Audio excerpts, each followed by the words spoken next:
누가 요즘 스마트폰으로 유튜브 보나? 스마트워치로 보지. 안녕하세요, YC리뷰입니다. 그동안 가성비 스마트워치를 소개하면서 코스펠 워치들 중 블루투스 스마트워치를 많이 리뷰를 했었는데요. 가장 먼저 코스펠 프로브를 리뷰했었고, 매직2 GTO까지 좀 많이 대중적으로 알려져 있는 그런 스마트워치들을 리뷰를 했었습니다. 코스펠 같은 경우는 계속해서 가성비 스마트워치들을 출시하고 있고, 또 다른 라인으로는 4G LTE를 지원하는 셀룰러 모델의 그런 제품들의 라인업들도 많이 있습니다.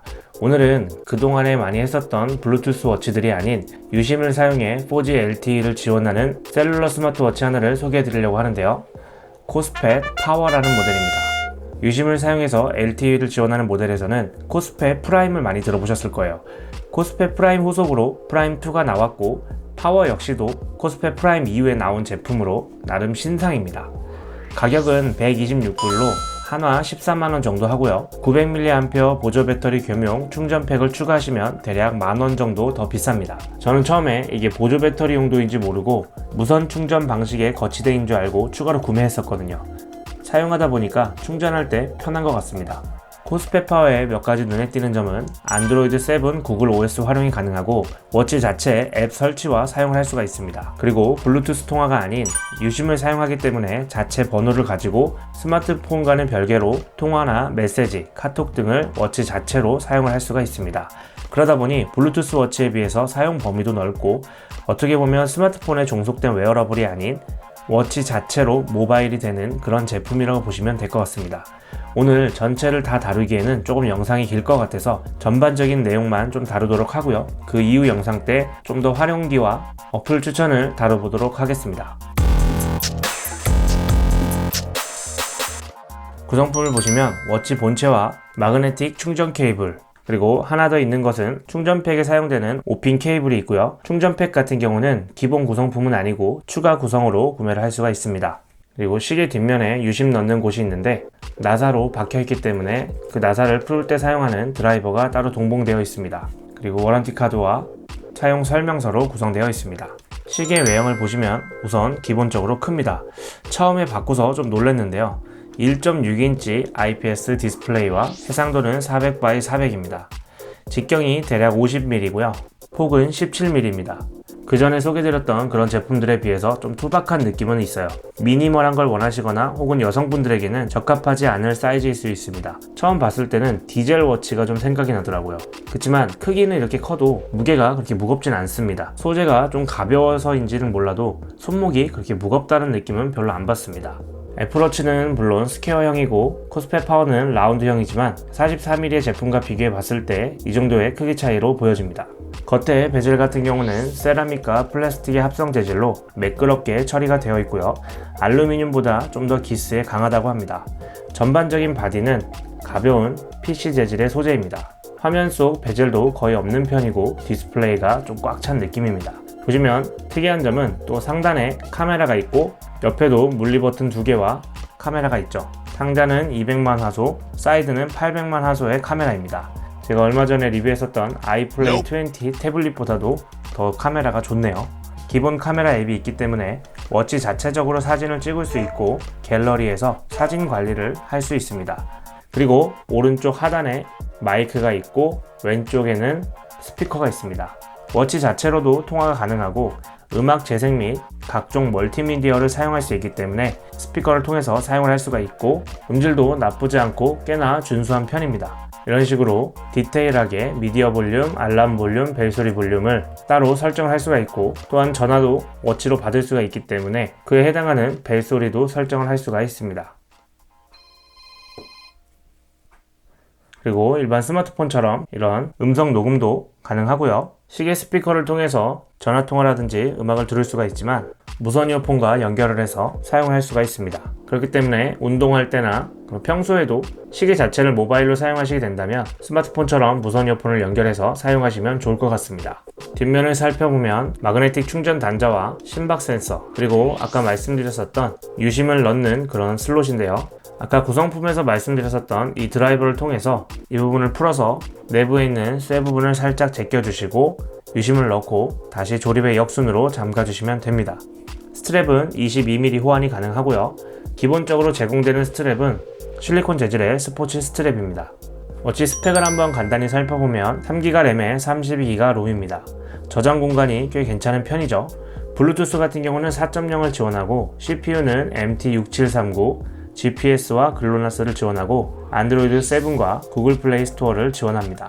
방수는 IP67 등급입니다. 시계 조작을 한번 살펴보면 왼쪽 스와이프 같은 경우는 메시지라든지 이전에 온 알림들을 확인할 수가 있고요. 위로 스크롤하게 되면 블루투스 연결과 그리고 유심 연결 상태, 그리고 배터리와 기본적인 시간 요일을 볼 수가 있습니다. 그리고 옆으로 넘기게 되면 빠른 설정 메뉴가 좀 있죠. 방해 금지와 화면 밝기, 그리고 비행기 모드, 블루투스, 와이파이, GPS 설정 정도가 있겠고요. 그리고 램 정리를 해주는 거고요. 그리고 뮤직 컨트롤, 그리고 한 칸 더 넘기면 날씨 정보를 간단히 볼 수가 있습니다. 날씨 정보 같은 경우는 우선 기본적으로 이렇게 보고 메뉴 항목에서 또 들어가게 되면 일주일치의 다양한 그런 날씨를 볼 수가 있고, 다른 어플 설치를 통해서 원하는 날씨 정보를 사용할 수가 있습니다. 그리고 아래로 스크롤 하게 되면 운동 목표 항목들을 볼 수가 있고요. 오른쪽으로 스와이프 하게 되면 전반적인 메뉴들을 볼 수가 있는데요. 첫 항목이 주소록과 전화, 메시지가 있죠. 유심을 사용해서 통화 가능하기 때문에 자체적으로 통화 발수신이 가능하고, 메시지 역시도 확인과 이런 식으로 키보드를 통해서 혹은 음성을 통해서 안녕 이런 식으로 보낼 수가 있습니다.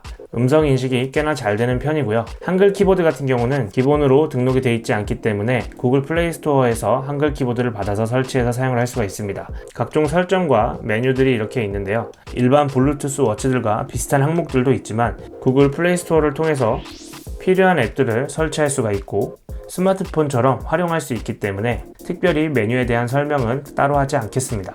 확실히 설정 항목들도 디테일하고 메뉴 이동 같은 경우도 보시면 아시겠지만 상당히 매끄럽습니다. 저가형 워치대의 코스펫을 생각해보면 완전 다른 회사 제품 같다는 생각이 듭니다. 몇 가지 살펴보자면 이런 식으로 인터넷 항목에 들어가게 되면 웹사이트에 들어가서 검색을 할 수가 있습니다. 키보드를 통해서 검색을 할 수가 있지만 보이스로 입력이 가능하기 때문에 그걸 추천드리고요. 그리고 간단한 그런 검색과 뉴스들을 볼 수가 있습니다. 인터넷 속도 같은 경우도 빠른 편이고요. 지금 보다시피 못 봐줄 정도의 글씨 크기도 아니기 때문에 간단히 사용하기 괜찮았습니다. 그리고 기본 앱은 아니지만 역시 구글 플레이 스토어를 통해서 유튜브 앱을 설치해서 사용할 수가 있는데요.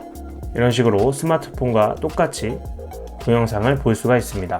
지금 보시면 시계 화면에 전체적으로 꽉 차 있죠. 이렇게 보게 되면 옆에가 좀 잘리는 경우가 있고 버튼 같은 경우를 좀 누르기가 좀 어려울 수 있는데, 이럴 때는 전원 버튼을 꾹 누르게 되면 위 상단에 동그라미 버튼 보이시죠? 버튼을 한번 누르게 되면 이렇게 사각형으로 변하게 되는데, 다시 돌아가게 되면 시계 화면에서 이렇게 사각형으로 볼 수 있기 때문에 좀 더 잘리는 게 덜해서 보기 좀 편한 것 같습니다. 최대화를 하게 되면 화면은 이런 식으로 재생이 됩니다. 화질이 그렇게 좋다고 할 수는 없지만 그래도 작은 시계 화면에서 끊김없이 잘 플레이 되는 게 좀 신기하더라고요.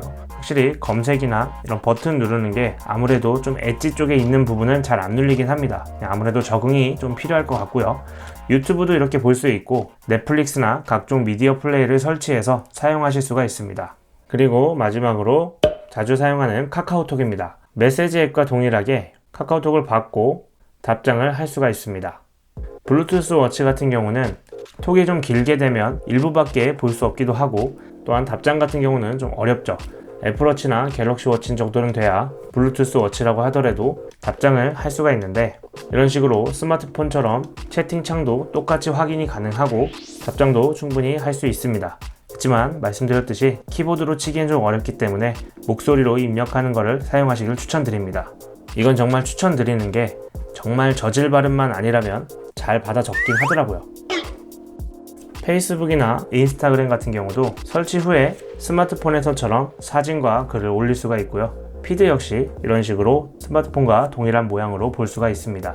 이렇듯 어플에 대한 사항은 너무 광범위하기 때문에 다음 영상 때 좀 더 추천드릴 만한 그런 영상과 좀 팁을 좀 말씀드리면 좋을 것 같고요. 헬스케어 같은 경우는 심박수 측정만 있고, 운동 모드 같은 경우는 9가지로 되어 있습니다. 주요 운동인 달리기와 걷기, 정밀한 세팅이 되어 있고요. 이런 식으로 거리나 심박수, 칼로리 소모, 시간, 기록 등으로 측정 세팅 값이 되어 있고요.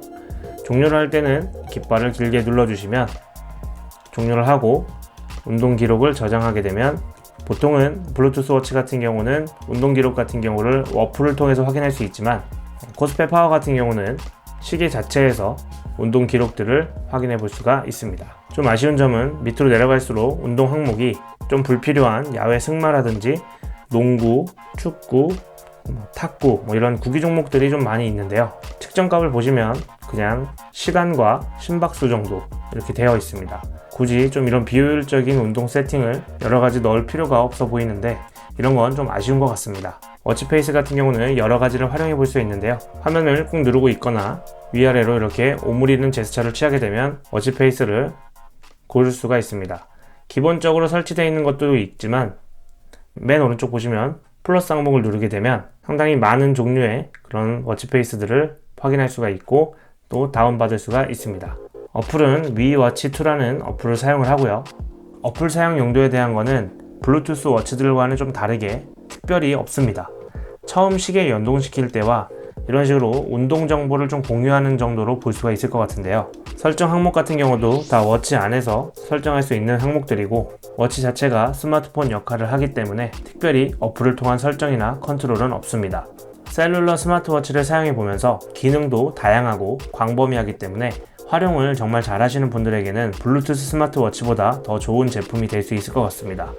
대략 10만원 정도 가격 차이가 존재하긴 하지만 확실히 코스펫을 저가형 워치부터 사용을 해봐서인지 얼마나 괜찮겠어 싶었지만 사용해보면서 시계 안에서의 빠릿함 그리고 오류도 적고 다양한 지원이 되는 부분에서 참 괜찮았던 것 같습니다.